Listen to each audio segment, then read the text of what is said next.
Assalamualaikum warahmatullahi wabarakatuh. Perkenalkan, kami dari kelompok 1 akan mempresentasikan terkait tugas UAS kecerdasan buatan. Sebelumnya, perkenalkan saya Sherlyn Novia Indrani dengan NIM 2311057.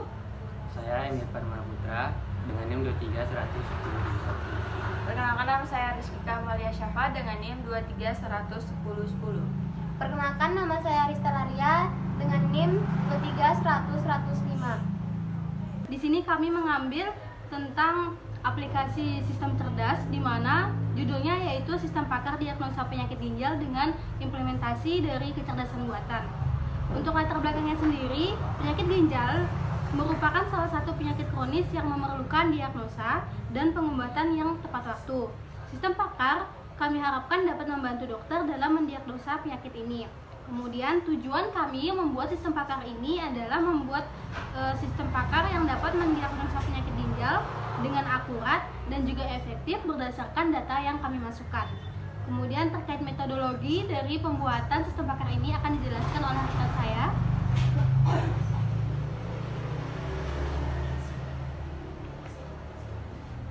Selanjutnya ada metodologi. Yang pertama itu mengumpulkan data dari penyakit ginjal. Selanjutnya ada pembuatan basis pengetahuan dengan menggunakan teknologi kecerdasan buatan. Selanjutnya ada pengembangan sistem pakar dan bahasa pemrograman. Yang keempat ada pengujian dan evaluasi sistem. Selanjutnya terkait fitur aplikasi dan implementasi sistem pakar yang kami buat akan dijelaskan oleh rekan kami Rista dan juga Irfan. Baik, di sini saya akan menjelaskan untuk gambaran umum sistem pakar. Sistem pakar ini dibangun menggunakan bahasa pemrograman PHP. File-file PHP tersebut dapat dilihat pada folder sistem pakar kelompok 1. Berikut adalah untuk penjelasan kelasnya. Yang pertama ada DB penyakit ginjal. File ini adalah berisi database sistem pakar. Database ini menyimpan informasi tentang penyakit ginjal, gejala, dan solusi.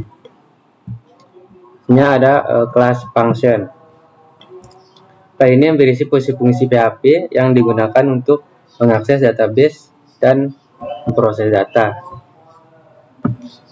Selanjutnya ada kelas index. Kelas ini adalah file utama yang menjalankan sistem pakar.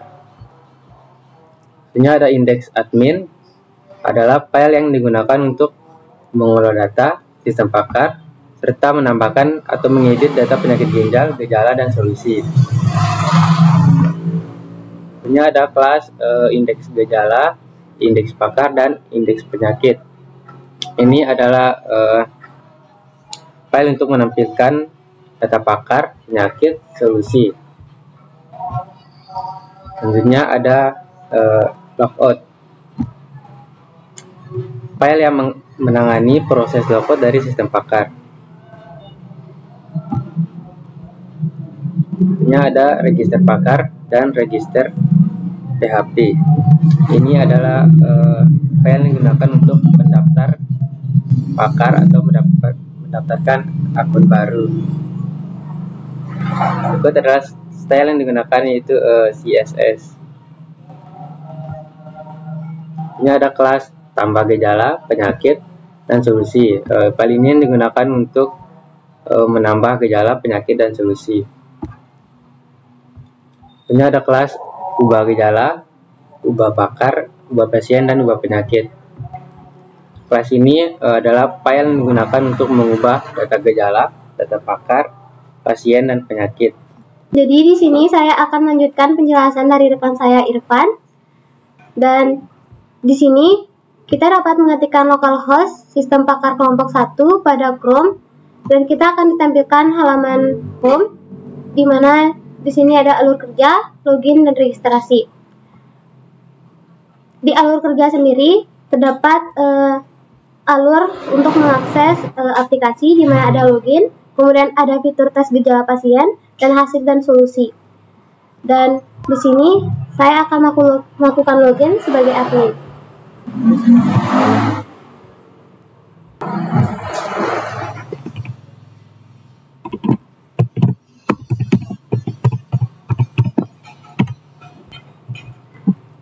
Di halaman untuk admin sendiri terdapat data pasien, data penyakit, data gejala, dan data solusi.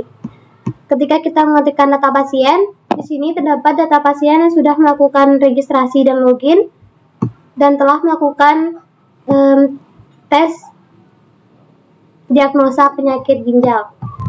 Untuk data pakar sendiri, di sini terdapat data dokter, kemudian ada data penyakit, di mana terdapat beberapa data penyakit gagal ginjal akut, gagal ginjal kronis, batu ginjal, infeksi ginjal, kanker ginjal, dan gagal ginjal. Kemudian ada data gejala. Di data gejala sendiri terdapat beberapa gejala dari gejala ginjal akut ataupun masih ringan. Kemudian ada data solusi. Data solusi ini diberikan berdasarkan persentase dari hasil diagnosa yang telah dilakukan pengguna. Kemudian ada logout, di mana ketika kita mengklik logout, kita akan kembali ke halaman utama atau home. Selanjutnya terkait register akan dijelaskan oleh teman saya, Shirley. Baik, selanjutnya terkait menu register di sini, kalau misalnya kita masuk dan belum memiliki akun, kita harus mendaftar terlebih dahulu. Di sini akan saya praktekkan. Ketika kita mendaftar, kita akan memasukkan nama pasien. Saya akan mencoba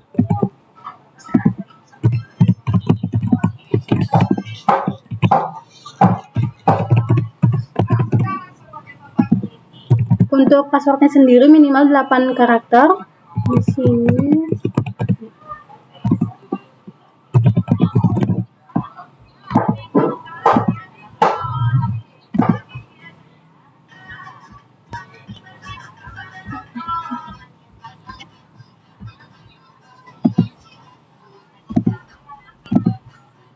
Di sini saya coba register dulu.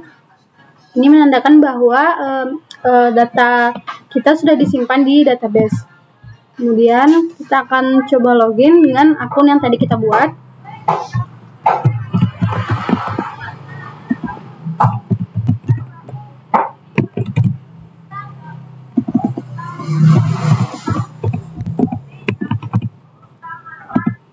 Nah, ketika kita masuk sebagai dengan akun yang tadi kita buat, kita akan mendapatkan beberapa pertanyaan. Di sini kita bisa langsung menyesuaikan dengan pertanyaan yang diberikan. Di sini saya coba menjawab dengan random.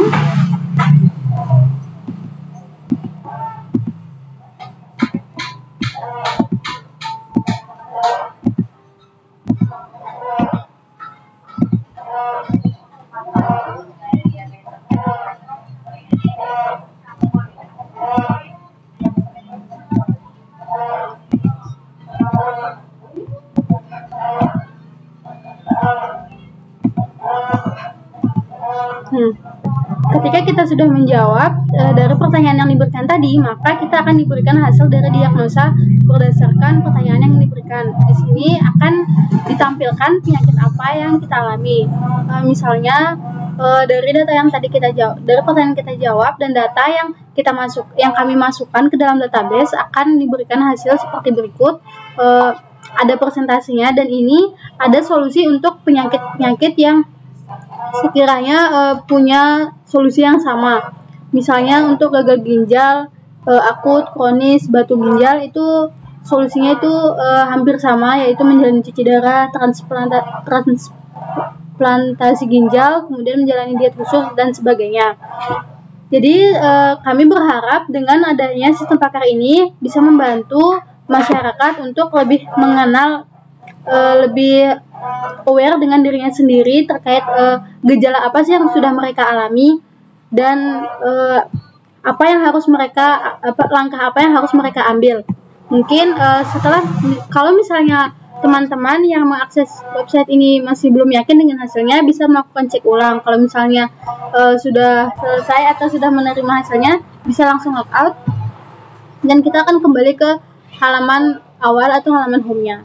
Mungkin sekian. Terima kasih. Mungkin sekian dari kelompok kami. Apabila ada kesalahan, kami mohon maaf. Wabillahi taufiq wal hidayah. Wassalamualaikum warahmatullahi wabarakatuh.